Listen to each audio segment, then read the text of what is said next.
பொன்னியின் செல்வன் பாகம் 1. அருள்மொழிவர்மர். இன்றைக்கு சுமார் 980 ஆண்டுகளுக்கு முன்னால் ராசகேசரி வர்மர் பராந்தக சுந்தர சோழ மன்னர் தென்னாட்டில் இணையில்லாத சக்கரவர்த்தியாக விளங்கி வந்தார். நம் கதை நடக்கும் காலத்துக்கு 12 ஆண்டுகளுக்கு முன்பு இவர் சிங்காசனம் ஏறினார். சென்ற நூற்றாண்டுகளாக சோழர்களின் கை நாளுக்கு நாள் வலுத்து வந்தது. சோழ சாம்ராஜ்யம் நாலா திசைகளிலும் பரவி வந்தது. எனினும் சுந்தர சோழர் பட்டத்துக்கு வந்த சமயத்தில் தெற்கேயும் வடக்கேயும் விரோதிகள் வலுப்பெற்றிருந்தார்கள். சுந்தர சோழருக்கு முன்னால் அரசு புரிந்த கண்டராதித்தர் சிவபக்தியில் திளைத்து சிவஞான கண்டராதித்தர் என்று புகழ் பெற்றவர். அவர் ராஜ்யத்தை விஸ்தரிப்பதில் அவ்வளவாக சிரத்தை கொள்ளவில்லை. கண்டராதித்தருக்கு பிறகு பட்டத்துக்கு வந்த அவருடைய சகோதரர் அரிஞ்சயர் ஓராண்டு காலம்தான் சிம்மாசனத்தில் இருந்தார். அவர் தொண்டை நாட்டிலுள்ள ஆற்றூரில் துஞ்சிய பின்னர் அவருடைய புதல்வர் பராந்தக சுந்தர சோழர் தஞ்சை சிம்மாசனம் ஏறினார். பேரரசர் ஒருவருக்கு இருக்க வேண்டிய எல்லா சிறந்த அம்சங்களும் சுந்தர சோழ சக்கரவர்த்தியிடம் பொருந்தியிருந்தன. போராற்றல் மிக்க சுந்தர சோழர் தம் ஆட்சியின் ஆரம்பத்திலேயே தென் திசைக்கு படையெடுத்துச் சென்றார். ஷேவூர் என்னுமிடத்தில் சோழர் சைனத்துக்கும் பாண்டிய சைனத்துக்கும் பெரும் போர் நடைபெற்றது. மதுரை மன்னனாயிருந்த வீரபாண்டியனுக்கு துணை செய்வதற்காக சிங்கள நாட்டு அரசன் மகிந்தன் ஒரு பெரிய சேனையை அனுப்பியிருந்தான்.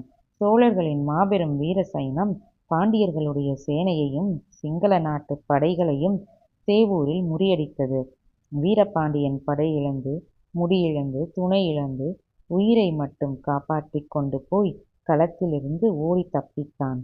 பாலை நிலப்பகுதியில் ஒன்றின் நடுவில் இருந்த மலைக்குகையில் ஒளிந்து கொண்டு காலங்கழிக்கலானான். சேவூர் போரில் ஈழத்துப்படை அநேகமாக நீர்மூலமாகிவிட்டது. எஞ்சிய வீரர்கள் சிலர் போர்க்களத்தில் புகழையும் வீரத்தையும் உதிர்த்துவிட்டு உயிரை மட்டும் கைக்கொண்டு ஈழ நாட்டு ஓடிச் சென்றார்கள். இவ்விதம் பாண்டியர்களுக்கும் சோழர்களுக்கும் நடக்கும் போர்களில் சிங்கள மன்னர்கள் தலையிட்டு பாண்டியர்களுக்கு உதவ படை அனுப்புவது சில காலமாக வழக்கமாய் போயிருந்தது. இந்த வழக்கத்தை அடியோடு ஒழித்துவிட சுந்தர சோழ சக்கரவர்த்தி விரும்பினார். ஆகையினால் சோழ சைன்யம் ஒன்றை இலங்கைக்கு அனுப்பி சிங்கள மன்னர்களுக்கு புத்தி கற்பிக்க எண்ணினார். கொடும்பாளூர் சிற்றரசர் குடும்பத்தைச் சேர்ந்த பராந்தகன் சிறிய வேளான் என்னும் தளபதியின் தலைமையில் ஒரு பெரிய படையை சிங்களத்துக்கு அனுப்பினார். துரதிருஷ்டவசமாக சோழர் படை சிங்களத்துக்கு ஒரே தடவையில் போய் சேரவில்லை. அதற்கு தேவையான கப்பல் வசதிகள் இல்லை. முதல் தடவை சென்ற சேனை முன் யோசனையின்றி துணிந்து முன்னேறி தொடங்கியது. மகிந்தராஜனுடைய தளபதி சேனா என்பவனின் தலைமையில் சிங்களப்படை எதிர்பாராத விதத்தில் வந்த சோழப்படையின் பகுதியை வளைத்து கொண்டது. பயங்கரமான பெரும்போர் நடந்தது. அதில் சோழ சேனாதிபதியான பராந்தகன் சிறிய வேளான் தன் வீரப்புகழை நிலைநிறுத்திவிட்டு இன்னுயிரை துறந்தான். ஈழத்துப்பட்ட பராந்தகன் சிறிய வேளான் என்று சரித்திர கல்வெட்டுகளில் பெயர் பெற்றான். இந்த செய்தியானது பாலைவனத்தில் மலைக்குகையில் ஒளிந்து கொண்டிருந்த வீரபாண்டியனுக்கு எட்டியதும் அம்மன்னன் மீண்டும் துணிவு கொண்டு வெளிவந்தான். மறுபடியும் பெருஞ்சேனை திரட்டி போரிட்டான். இம்முறை பாண்டிய சேனை அதோகதி அடைந்ததுடன் வீரபாண்டியனும் உயிர் துறக்க நேர்ந்தது. இந்த போரில் சுந்தர சோழரின் முதற்குமாரர் ஆதித்த கரிகாலர் முன்னணியில் நின்று பராக்கிரம செயல்கள் புரிந்தார். வீரபாண்டியன் தலை கொண்டு கோப்பரகேசரி என்ற பட்டத்தையும் அடைந்தார். எனினும் சிங்கள மன்னன் மகிந்தனுக்கு ஒரு நல்ல பாடம் கற்பிக்க வேண்டும் என்ற விருப்பம் சுந்தர சோழ சக்கரவர்த்திக்கு மட்டுமல்ல, சோழ நாட்டு தளபதிகள், சாமந்தர்கள், சேனா வீரர்கள் எல்லோருடைய மனதிலும் குடிக்கொண்டிருந்தது. படையெடுத்து செல்ல ஒரு பெரிய சைனமும் ஆயத்தமாயிற்று. அதற்கு தலைமை வகித்து செல்வது யார் என்னும் கேள்வி எழுந்தது. சுந்தர சோழரின் மூத்த புதல்வர் பட்டத்து இளவரசராகிய ஆதித்த கரிகாலர் அச்சமயம் வடதிசைக்கு சென்றிருந்தார். திருமுனைப்பாடி நாட்டிலும் தொண்டை மண்டலத்திலும் சில நாளாக ஆதிக்கம் செலுத்தி வந்த இரட்டை மண்டல படைகளை முறியடித்து விரட்டிவிட்டு புராதனமாக காஞ்சி நகரை தமது வாசத்தலமாக செய்து கொண்டிருந்தார். மேலும் வடதிசையில் படையெடுத்து செல்வதற்கு ஆயத்தம் செய்து கொண்டிருந்தார். இந்நிலையில் ஈழமண்டல படைக்கு தலைமை வகித்துச் செல்ல சோழ நாட்டின் மற்ற தளபதிக்குள்ளேயே பெரும் போட்டி ஏற்பட்டது. போட்டியிலிருந்து பொறாமையும் புறங்கூறலும் எழுந்தன. இந்த போட்டியை அடியோடு நீக்கி அனைவரையும் சமாதானப்படுத்தும்படியாக சுந்தர சோழ மன்னரின் இளம் புதல்வர் அருள்மொழிவர்மர் முன்வந்தார். அப்பா, பழையாறை அரண்மனையில் அத்தைகளும் பாட்டிகளும் இடையில் இத்தனை நாள் நான் செல்லப் பிள்ளையாக வளர்ந்தது போதும். ஈழப்போருக்கும் தலைமை வகித்து நடத்த நானே இலங்கை சென்று வருகிறேன் என்றார் இளங்கோ அருள்மொழிவர்மர். அருள்மொழிவர்மருக்கு அப்போது பிராயம் 19 தான். அவர் சுந்தர சோழரின் கடைக்குட்டிச் செல்வ புதல்வர். பழையாறை அரண்மனைகளில் வாழ்ந்த ராணிமார்களுக்கெல்லாம் செல்லக் குழந்தை. சோழ நாட்டுக்கே அவர் செல்லப்பிள்ளை. சுந்தர சோழ மன்னர் நல்ல அழகிய தோற்றம் வாய்ந்தவர். அவருடைய தந்தை அருஞ்செயர் சோழ குலத்துக்கு எதிரிகளாக இருந்த வைதும்பராயர் வம்சத்து பெண்ணாகிய கல்யாணியை அவளுடைய மேனி அழகைக் கண்டு மோகித்து மணந்து கொண்டார். அருஞ்செயருக்கும் கல்யாணிக்கும் பிறந்த சுந்தர சோழருக்கு பெற்றோர்கள் வைத்த பெயர் பராந்தகர். அவருடைய தோற்றத்தின் மணப்பைக் கண்ட நாட்டாரும் நகரத்தாரும் சுந்தர சோழர் என்று அவரை அழைத்து வந்தார்கள். அதுவே அனைவரும் வழங்கும் பெயராயிற்று. அத்தகையவருக்கு பிறந்த குழந்தைகள் எல்லோருமே அழகில் மிக்கவர்கள்தாம். ஆனால் கடைசியில் பிறந்த அருள்மொழிவர்மர் அழகில் அனைவரையும் விஞ்சிவிட்டார். அவர் குழந்தையாக இருந்தபோது சோழ வம்சத்து ராணிமார்கள் அவரை முத்தமிட்டு முத்தமிட்டு கன்னம் கனியச் செய்து விடுவார்கள். எல்லாரிலும் அதிகமாக அவரிடம் வாஞ்சையுடன் இருந்தவள் அவருடைய தமக்கையாகிய குந்தவை. அருள்மொழிக்கு 2 பிராயம்தான் மூத்தவளாக போதிலும் தம்பியை வளர்க்கும் பொறுப்பு தன் தலைமேலேயே சுமந்திருப்பதாக குந்தவை பிராட்டி எண்ணிருந்தாள். குந்தவையிடம் அருள்மொழியும் அதற்கிணையான வாஞ்சை செய்திருப்பார். தமக்கையிட்ட கோட்டை தம்பி தாண்டுவது கிடையாது. இளைய பிராட்டி ஒரு வார்த்தை சொல்லிவிட்டால் போதும். அதற்கு மாறாக பிரம்மாவும் விஷ்ணுவும் சிவனும் சேர்ந்து வந்து சொன்னாலும் அருள்மொழிவர்மர் பொருட்படுத்த மாட்டார். தமக்கையின் வாக்கே தம்பிக்கு தெய்வத்தின் வாக்காய் இருந்தது. தம்பியின் முகத்தை தமக்கை அடிக்கடி உற்று நோக்குவாள். விழித்துக் கொண்டிருக்கும் போது மட்டுமல்லாமல் அவர் தூங்கும் போதும் கூட நாழிகை கணக்கில் பார்த்து கொண்டிருப்பாள். இந்த பிள்ளையிடம் ஏதோ தெய்வீக சக்தி இருக்கிறது. அதை வெளிப்படுத்தி பிரகாசிக்கச் செய்ய வேண்டியது என் பொறுப்பு என்று எண்ணமிடுவாள். தம்பி தூங்கும்போது அவனுடைய உள்ளங்கையை அடிக்கடி எடுத்துப் பார்ப்பாள்.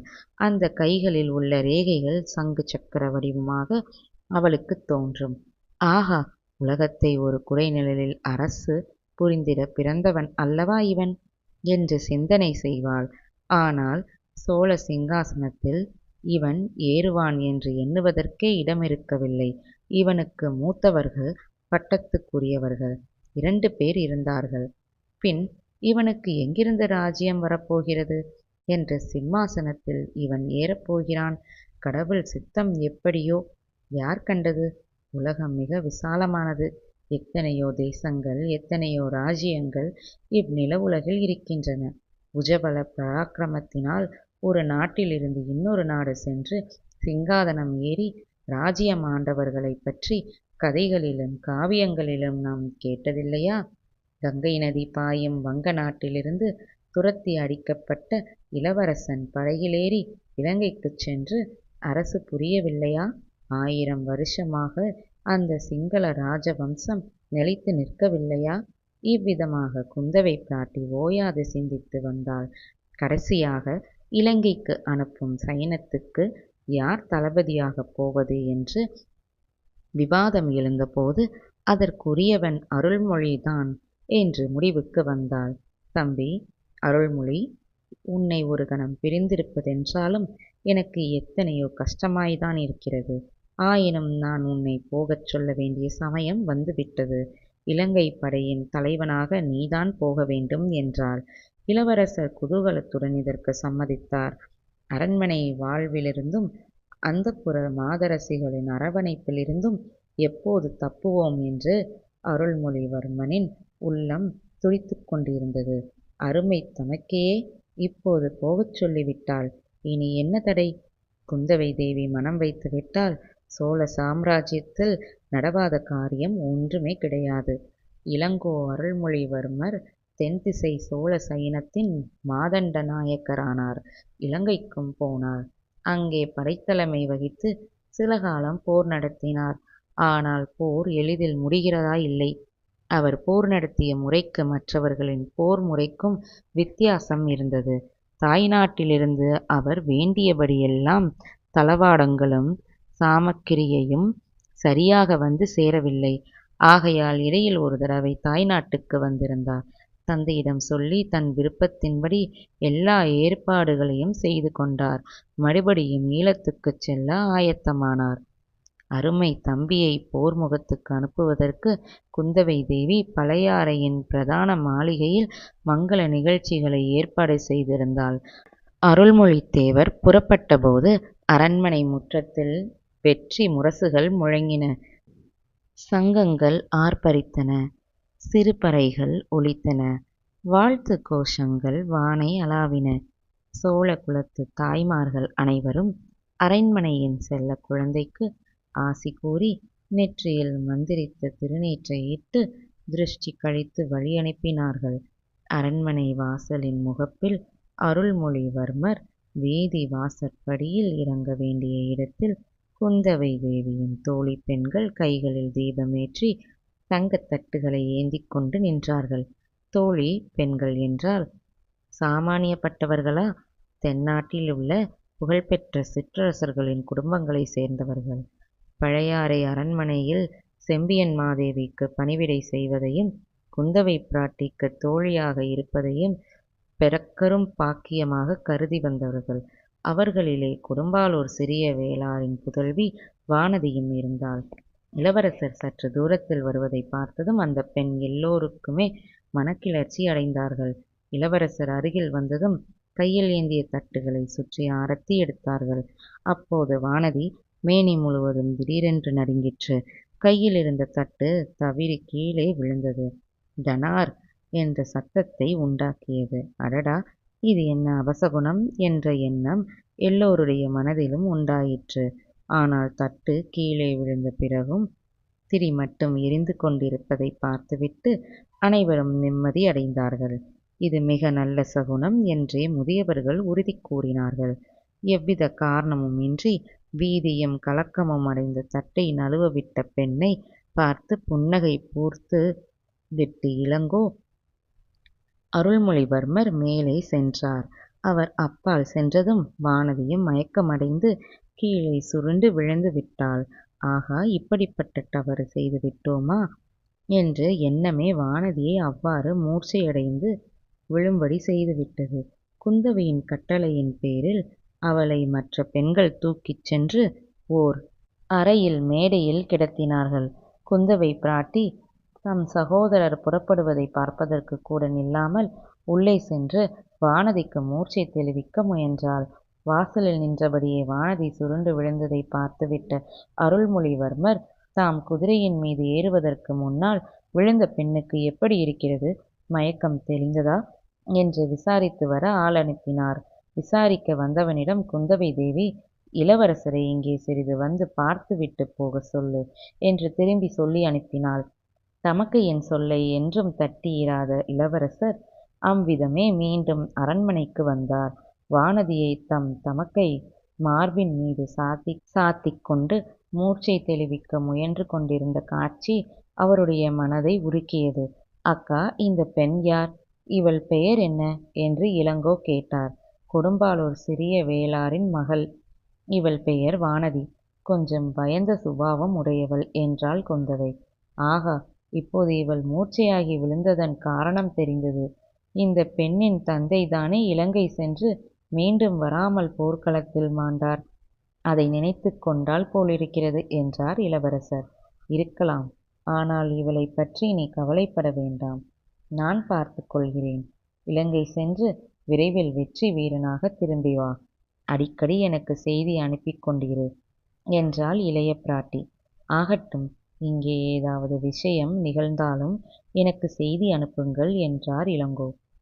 இச்சமயத்தில் இளவரசரின் இனிய குரலின் மகிமையினால் தானோ என்னவோ வானதிக்கு மூர்ச்சை தெளிந்து நினைவு வரத் தொடங்கியது. அவளுடைய கண்கள் முதலில் லேசாக திறந்தன. எதிரில் இளவரசரை பார்த்ததும் கண்கள் அகன்று விரிந்தன. பின்னர் முகமும் மலர்ந்தது. அவளது பவள செவ்வாயில் தோன்றிய புன்னகையினால் கண்கள் குழிந்தன. உணர்வு வந்ததும் நாணமும் கூட வந்தது. சற்றென்று எழுந்து உட்கார்ந்தாள். பின்னால் திரும்பி பார்த்தாள். தன்னை இளைய பிராட்டி தாங்கிக் கொண்டிருப்பதை தெரிந்து கொண்டு வெக்கினாள். நடந்ததெல்லாம் ஒரு கணத்தில் நினைவு வந்தன. அக்கா, இந்த மாதிரி செய்து விட்டேனே என்று கண்களில் நீர் மல்க கூறினாள். இதற்கு குந்தவை மறுமொழி சொல்வதற்குள் இளவரசர், அதற்காக நீ ஒன்றும் கவலைப்பட வேண்டாம் வானதி. தவறுவது யாருக்கும் நேரிடுகிறதுதான்.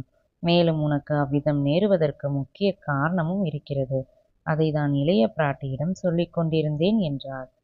வானதிக்கு தான் காண்பது உண்மையா, கேட்பது மெய்யா என்ற சந்தேகமே வந்துவிட்டது. பெண்களை சாதாரணமாக ஏறிட்டு பார்க்காமலே போகும் வழக்கமுடைய இளவரசா என்னுடன் பேசுகிறார், எனக்கு ஆறுதல் மொழி கூறுகிறார். என்ன வாக்கியத்தை என்னவென்று சொல்வது? ஆஹா, உடம்பு புல்லரிக்கிறதே, மறுபடியும் மயக்கம் வந்துவிடும் போலிருக்கிறதே. இளவரசர், அக்கா, சேனைகள் காத்திருக்கின்றன, நான் போய் வருகிறேன். நீங்கள் எனக்கு செய்தி அனுப்பும்போது இந்த பெண்ணுக்கு உடம்பு எப்படி இருக்கிறது என்று சொல்லி அனுப்புங்கள். தாய் தகப்பன் இல்லாத இப்பெண்ணை நன்றாக பார்த்து கொள்ளுங்கள் என்று சொல்லிவிட்டு கிளம்பி சென்றார்.